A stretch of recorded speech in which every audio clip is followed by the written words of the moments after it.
یہ جو رمضان المبارک کا آخری عشرہ ہوتا ہے نا، یہ بڑا قیمتی ہے۔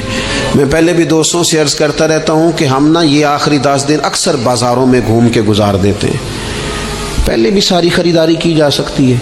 بخاری مسلم میں حدیث ہے، سیدہ عائشہ صدیقہ رضی اللہ تعالیٰ عنہ فرماتی ہیں آخری 10 دن جو رمضان کے ہوتے تھے حضور خود بھی بیدار ہوتے تھے، ہمیں بھی بیدار کرتے تھے۔ یہ راتیں بیدار رہنے کی ہیں، شب قدر کی تلاش کی ہیں۔ نبی پاک نے اعتکاف فرمایا ہے۔ کوشش کریں، جو تو اعتکاف بیٹھ رہے ہیں وہ تو بڑے باعث مبارکباد ہیں، جو نہیں بھی نہ بیٹھ رہے وہ بھی اپنے اپنے علاقے کی مساجد میں کوشش کریں، 1 رات مل جائے، 2 مل جائیں، 4 مل جائیں، جتنا اضافی ٹائم ملے آخری 10 دنوں میں وہ مسجد میں گزاریں۔ زیادہ سے زیادہ وقت قرآن پاک پڑھیں، استغفار پڑھیں، درود پاک پڑھیں، یہ 3 ہی وظیفے ان کے ساتھ۔ اور رات کا وقت کوشش کریں قیام میں گزرے، نوافل میں گزرے، جہاں جہاں بھی آپ، اس کو ہم نے ضائع نہیں کرنا۔ ہمارے یہاں اعتکاف میں کافی لوگ انشاءاللہ آئیں گے۔ یہاں ہم نے یہ اہتمام کیا ہے کہ روز رات کو شب بیداری کی محفل، تراویح کے بعد یہ محفل شروع ہوگی، اور اس کے اندر تلاوت ہے، نعت شریف ہے، کچھ واعظ و نصیحت ہے، کچھ ذکر و فکر ہے۔ جو اللہ تعالیٰ توفیقات عطا فرمائے اپنے فضل سے وہ ہم کریں گے۔ دعاؤں کا سلسلہ ہے، 8 رکعت نماز نفل پڑھنے کی صحیح کریں گے، کوشش کریں گے کہ اللہ ہمت دے تو سحری تک روز سلسلہ جاری رہے۔ میں بھی یہی رہوں گا۔ میری آپ سے گزارش ہے کہ جو آ سکے رمضان کے آخری 10 دنوں میں، 2 دن کے لیے، 4 دن کے لیے، جیسے جیسے آپ کو موقع ملے، آپ یہاں مرکز میں خانقاہ شریف میں بھی تشریف لائیں، اور یہاں نہ آ سکیں تو جہاں موقع ملے کوشش فرمائیں۔ یہ وقت ضائع کرنے والا نہیں ہے۔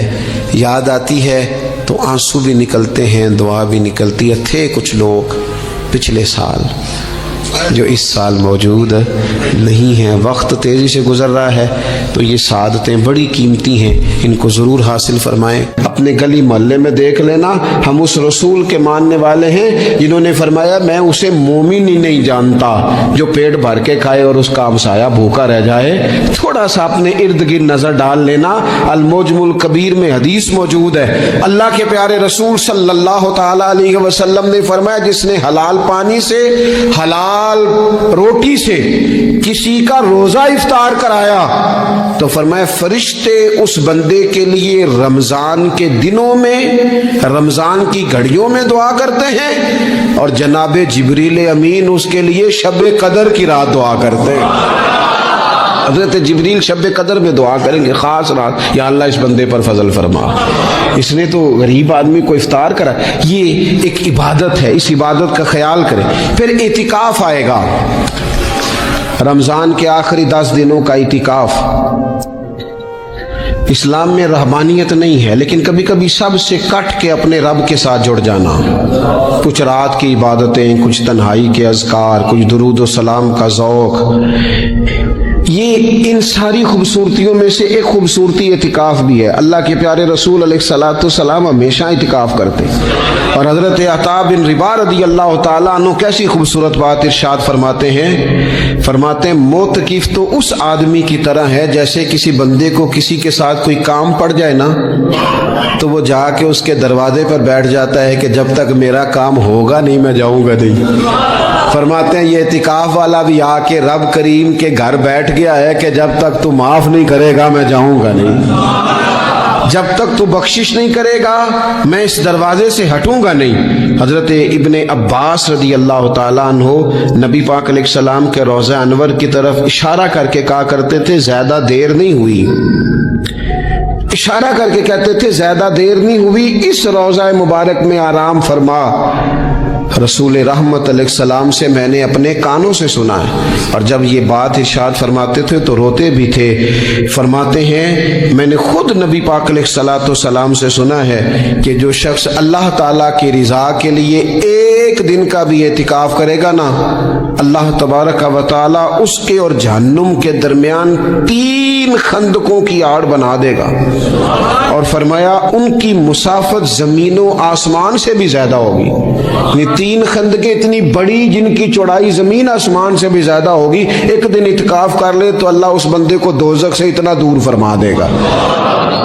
بہت سارے لوگ ہیں جن کو بڑا ٹائم ملتا ہے چھٹیاں گزارنے کے لیے، کبھی کسی سیاحتی مقام پر، کبھی کسی سیاحتی مقام پر، خرچہ بھی مل جاتا ہے، کام بھی ہو جاتا ہے، سارے سلسلے بن جاتے ہیں، بڑی بڑی جگہوں پہ لوگ جا کے ٹائم گزارتے ہیں۔ تو ایسا نہ ہو کہ 10 دن اللہ کے گھر میں بھی گزارے جائیں۔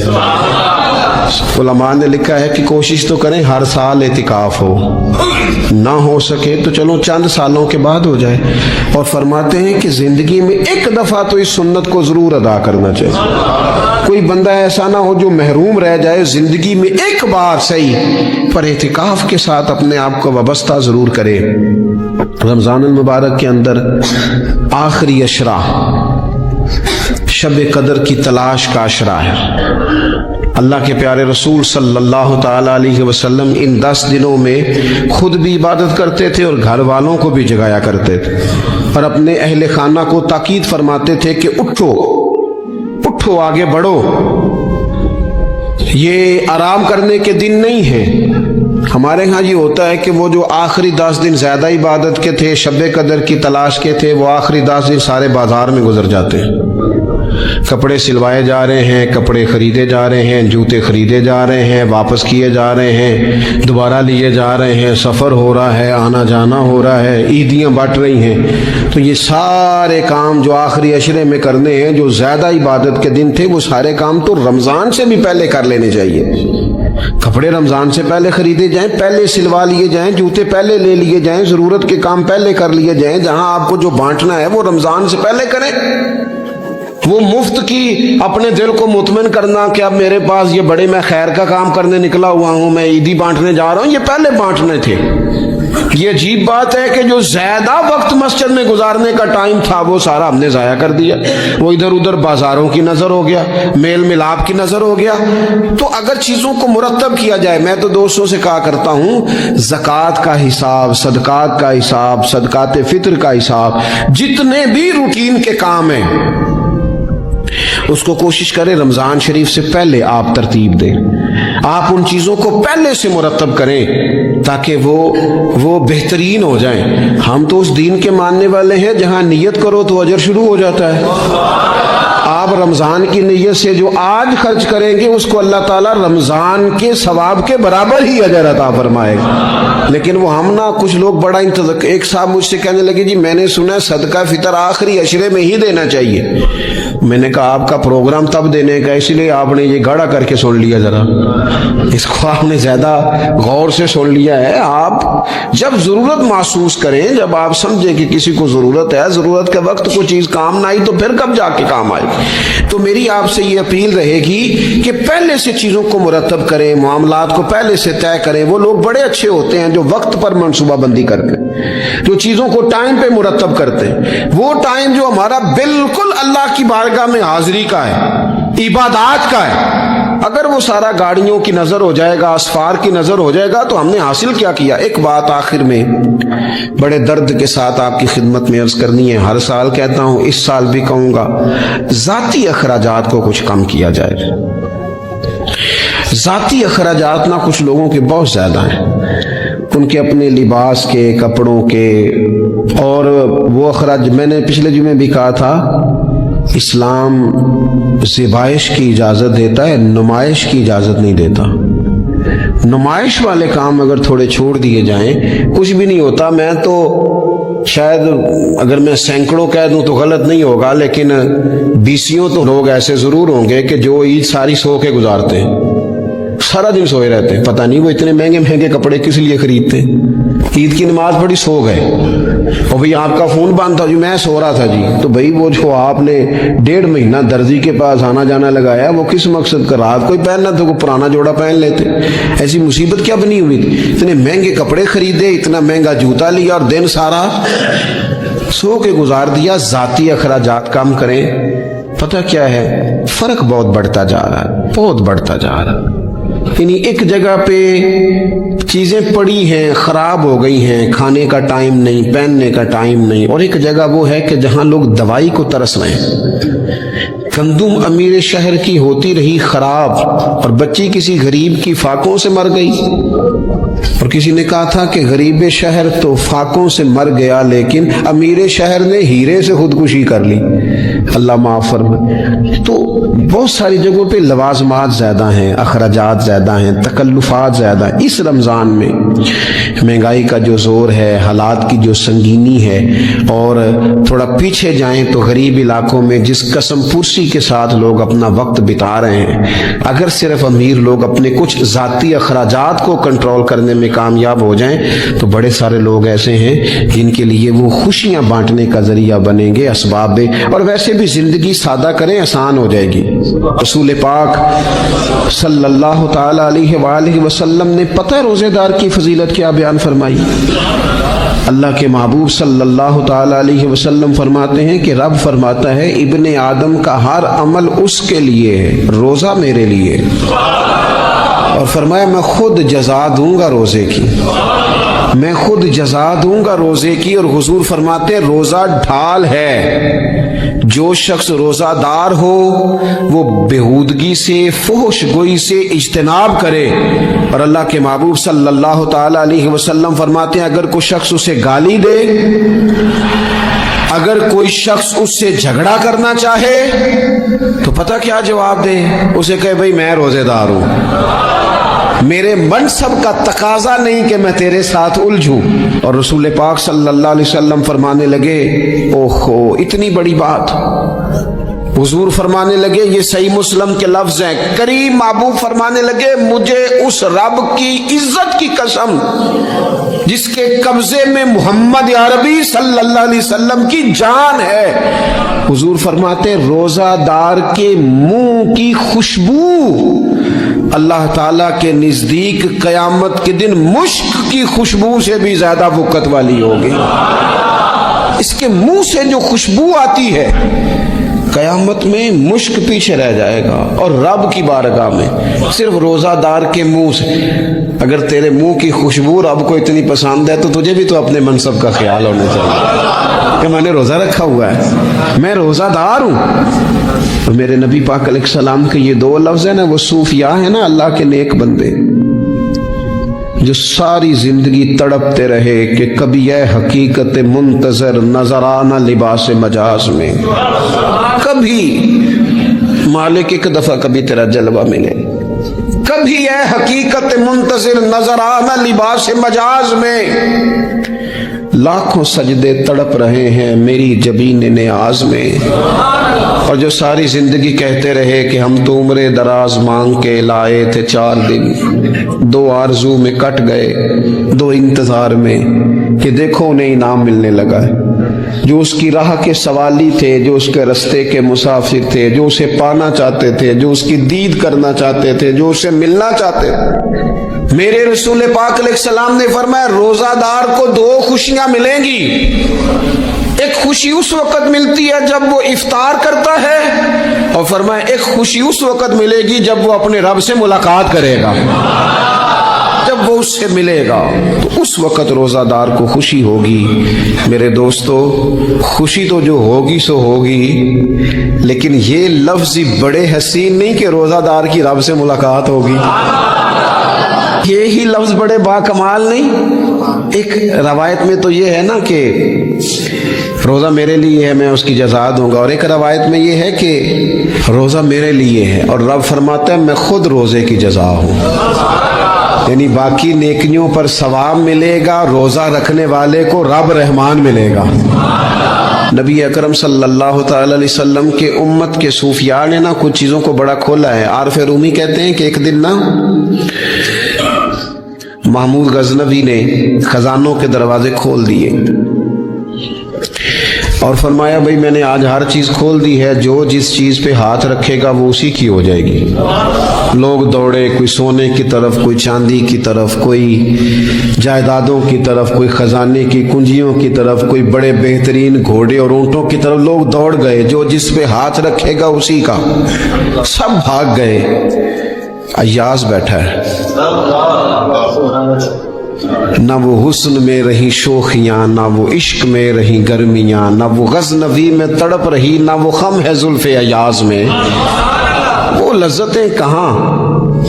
ایاز چپ کر کے بیٹھا ہے، پھر محمود نے ایاز کی طرف مخاطب کر کے کہا ایاز اٹھنا نہیں، آج لوٹ سیل لگ گئی ہے، جو جس چیز پہ ہاتھ رکھے گا اسی کی۔ ایاز کہنے لگا بات پکی ہے نا؟ تو محمود خوش تھے، موڈ بڑا اچھا تھا، کہا بالکل پکی ہے۔ تو ایاز کہنے لگے چلو ٹھیک ہے۔ ایاز اٹھے، پیچھے سے جا کے نا تو محمود کے کندھے پہ ہاتھ رکھ دیا، محمود کے کندھے پہ ہاتھ رکھا۔ محمود کہنے لگے یہ کیا بات کا، آپ سے میں نے پوچھا تھا بات پکی ہے، جو جس پہ ہاتھ رکھے گا اسی کا نا۔ تو تھوڑی دیر پہلے مسکراتے چہروں میں آنسو آ گئے، ایاز بھی روئے تو محمود بھی روئے۔ کہا بادشاہ پکا رہنا، وہ جن کو خزانے چاہیے تھے وہ دوڑ گئے، مجھے تو چاہیے۔ لنگ کئی مہینے تے برس گئے تے تیری دید نو دیدے ترس گئے، تیری تو ملے گا۔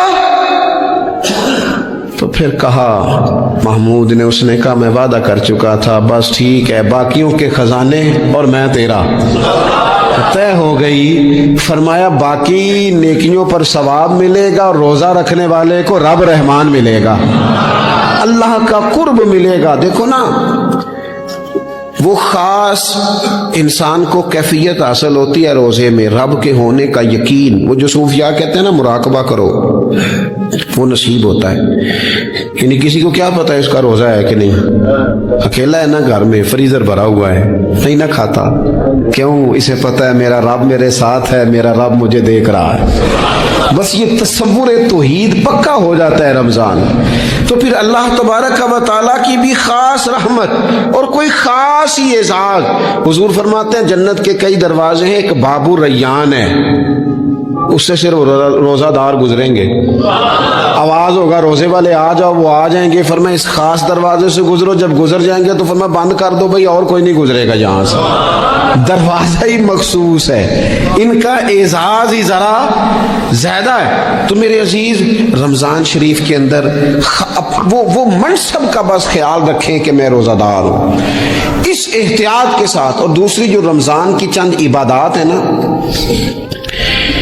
سب سے پہلی تو میں عرض کروں گا تراویح کے حوالے سے،